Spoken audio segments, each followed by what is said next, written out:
No, ahojte, zdravím vás všetkých. Toto je videjko číslo 2. V ňom si povieme, čo to vlastne kyvadlo je a aké druhy kyvadielok poznáme. Lebo môžu byť aj podomácky vyrobené, alebo originál z ezoterických obchodov alebo e-shopov. Kyvadielko je v podstate nástroj, ktorým sa dá veštiť, ale dajú sa ním napríklad aj nájsť stratené veci, pretože každá vec vyžaruje nejakú energiu, takisto ako voda v zemi, a tak istým spôsobom, ako sa voda hľadá prútikom, sa dá nájsť v podstate aj kyvadlom. Ale nie len voda, ale samozrejme aj stratené veci. Taktiež sa dá použiť aj ako kompas, keď sa napríklad stratíte v lese, vie presne určiť smer, východ, západ, sever, juh a nájsť tú správnu cestu z lesa von, alebo teda domov, kam sa potrebujete dostať. Je tiež aj na určenie liečiteľských postupov. To skôr využívajú rôzni takí, by som povedal, nie že šarlatáni, nechcem nikoho uraziť, ale tomu sa teraz nebudeme venovať. Nás zaujíma to kyvadielko, ktoré nám bude veštiť a ktoré bude teda vedieť nájsť napríklad stratenú vec. Ja sa zaoberám hlavne týmto. Už asi cca 12 rokov. Ale pekne po poriadku. Kyvadielka teda môžete mať buď podomácky vyrobené, ako som povedal na začiatku, alebo si ich môžete kúpiť buď v ezoterickom obchode, alebo na nejakom ezoterickom e-shope. Je ich veľmi veľký výber na internete, aj za veľmi rozumnú cenu, čiže není to žiadna drahá vec, nemusíte sa báť. Dá sa kúpiť kyvadielko už aj za 3 €. A veľmi pekné, podotýkam, je ich naozaj obrovský výber. Či už z rôznych kryštálov, ako je ametist, ruženín, tigrie oko, kryštál, čierny achát a tak ďalej a tak ďalej. Potom máme napríklad kovové, môže byť napríklad z nejakej zliatiny, väčšinou to býva mosadzné, alebo aj medenné sú, alebo z chirurgickej ocele a tak ďalej a tak ďalej.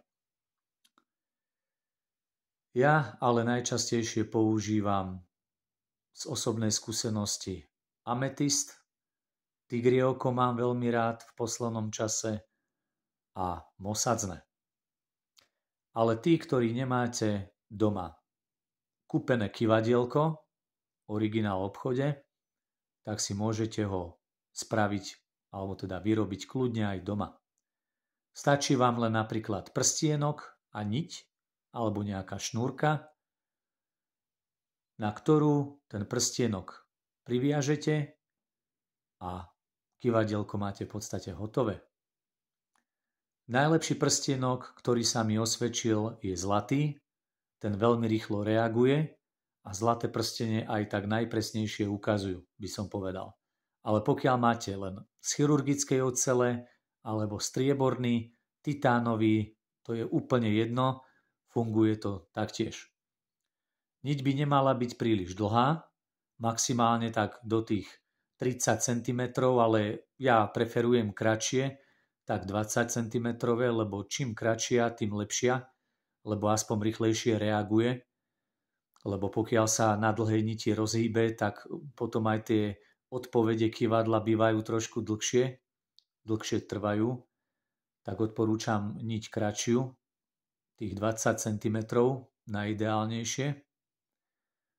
Pokiaľ nemáte prstienky, tak môže to byť kľudne aj nejaký prívesok na reťazke, ktorý nosíte na krku. Môže to byť napríklad aj kľúčik na šnúrke, ako nosievajú deti na krku, odbytu, hej.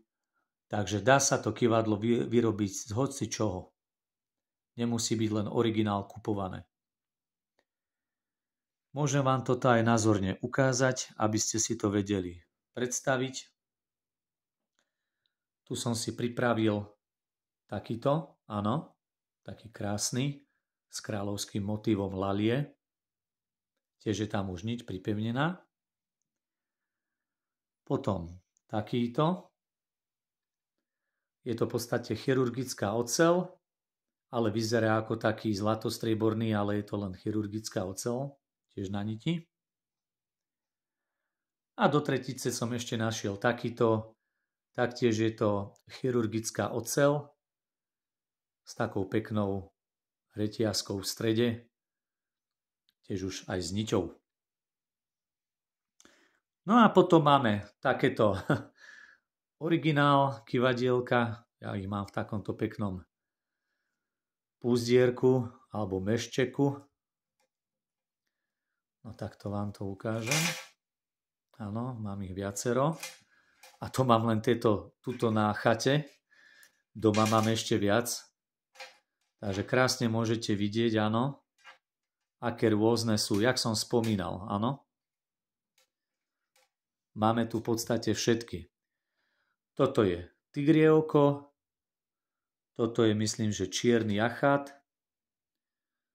toto je nejaké z chirurgickej ocele,